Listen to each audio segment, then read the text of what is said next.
住第一座嘅。咁我諗住即係第3座冇咁快蔓延到啦，所以翻嚟諗住，因為我隻狗喺屋企，諗住帶翻佢落嚟先啦。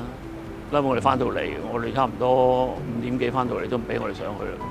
其實都未燒到我呢個座，但係都唔俾我哋上去再即係救一救。而家上面隻狗都唔知咩情況，我驚係啲煙焗到佢。但係我嗰邊我睇翻就係嗰個出邊呢邊咧就影響比較少啲嘅，極度低落啦。大家有咁多街坊，有咁多戰友，我都唔知點。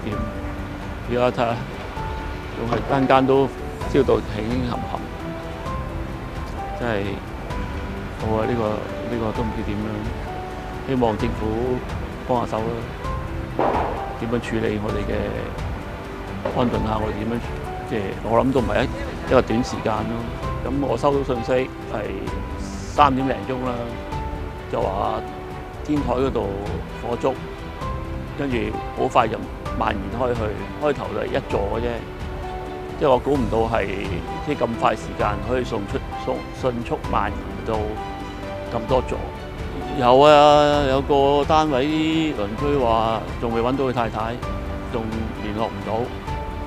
咁有啲就報咗平安咯，但係有啲仲喺上邊，我唔知點解又冇人去救佢，係咪等佢哋？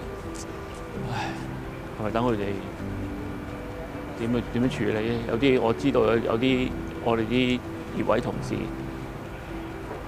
佢係有個 BB。佢係老人家，咁我都覺得都唔知，我哋都做唔到。我頭先打電話俾佢，仲喺屋企嘅。